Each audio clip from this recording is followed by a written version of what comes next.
Assalamualaikum warahmatullahi wabarakatuh. Perkenalkan, nama saya Syifaul Fadilah dari Prodi Pendidikan Islam Anak Usia Dini kelas 1 APIAUD Universitas Singapura Bangsa Karawang. Di sini saya akan menjelaskan tentang ilmu hadis riwayah dan ilmu hadis diroyah. Sebelum menjelaskan ilmu hadis riwayah dan diroyah, saya akan menjelaskan terlebih dahulu apa itu ilmu hadis. Apa itu ilmu hadis?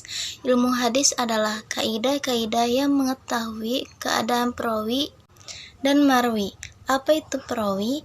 Perawi adalah orang-orang yang menyampaikan, menerima, dan membawa berita dari Nabi Muhammad SAW atau sanad. Apa itu marwi? Marwi adalah redaksi atau isi berita yang diriwayatkan atau matan. Jadi, dapat kita simpulkan bahwa ilmu hadis adalah ilmu yang menjelaskan tentang suatu keadaan perawi yang meriwayatkan dan apa yang diriwayatkan yang disebut matan. Ilmu hadis terbagi menjadi dua. Yang pertama, ilmu hadis riwayah, dan yang kedua, ilmu hadis diroyah. Ilmu hadis riwayah pada dasarnya membahas tentang cara periwayatan, pemeliharaan, dan penulisan atau pembukuan hadis Nabi SAW. Objek kajian ilmu hadis riwayah adalah dari segi periwayatan dan pemeliharaannya. Hal tersebut mencakup dua cara. Yang pertama, cara periwayatan hadis, baik dari segi cara penerimaan dan juga cara penyampaiannya dari seorang perawi kepada perawi yang lain. Yang kedua, cara pemeliharaan hadis, yaitu dalam bentuk penghafalan, penulisan, dan pembukuan. Ilmu hadis riwayah sudah ada sejak zaman Nabi Muhammad SAW, yaitu bersamaan dengan periwayatan hadis itu sendiri. Para sahabat Nabi menaruh perhatian yang tinggi terhadap hadis-hadis Rasul dengan cara mendatangi majelis dan menyimak serta mendengar pesan atau nasihat yang disampaikan beliau. Setelah para sahabat menerima pesan atau nasihat dari Rasul SAW, kemudian mereka pahami dan hafalkan serta menyampaikannya kepada para sahabat yang belum mengetahuinya. Ilmu hadis diroyah adalah ilmu hadis yang bertujuan untuk mengetahui dan menetapkan hadis-hadis yang diterima sebagai dalil atau untuk diamalkan yang disebut makbul dan yang ditolak atau disebut mardud. Objek kajian ilmu hadis diroyah adalah sanad rawi dan matan dari sudut diterima dan ditolaknya suatu hadis.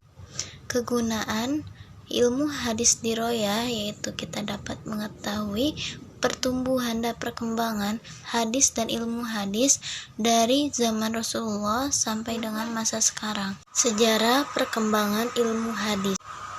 Ilmu hadis riwayah pada saat masa Nabi SAW yang pertama ditandai dengan adanya larangan dan kebolehan menulis hadis itu bersifat kondisional. Karena larangan menulis hadis itu dikhawatirkan bercampur dengan Al-Quran. Para sahabat Nabi SAW memiliki koleksi catatan ilmu hadis tersebut. Para sahabat Nabi SAW menghafal dan mengamalkannya ilmu hadis tersebut kepada para sahabat yang lain.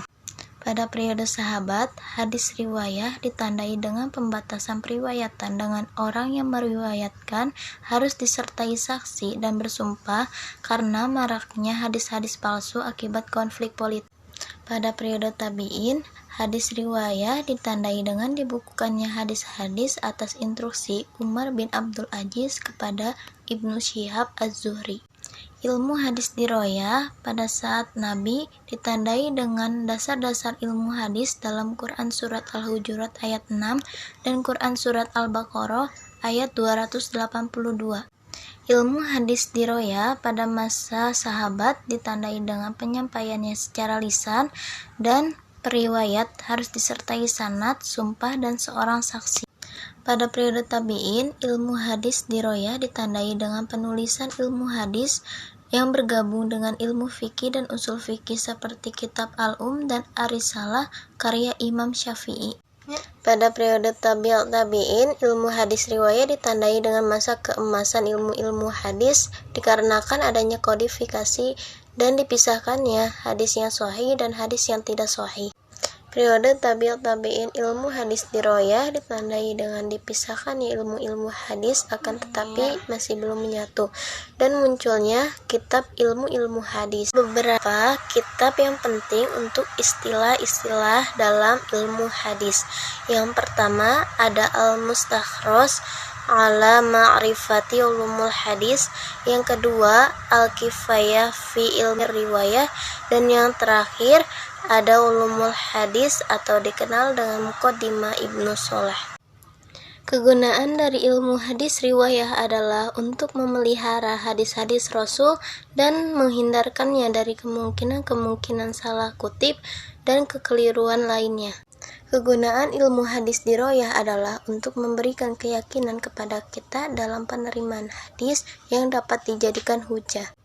Demikian penjelasan tentang ilmu hadis riwayah dan ilmu hadis diroyah. Kurang dan lebihnya mohon dimaafkan. Ihdinas siratal mustaqim, wallahul muwaffiq ila aqwamit thoriq. Wassalamualaikum warahmatullahi wabarakatuh.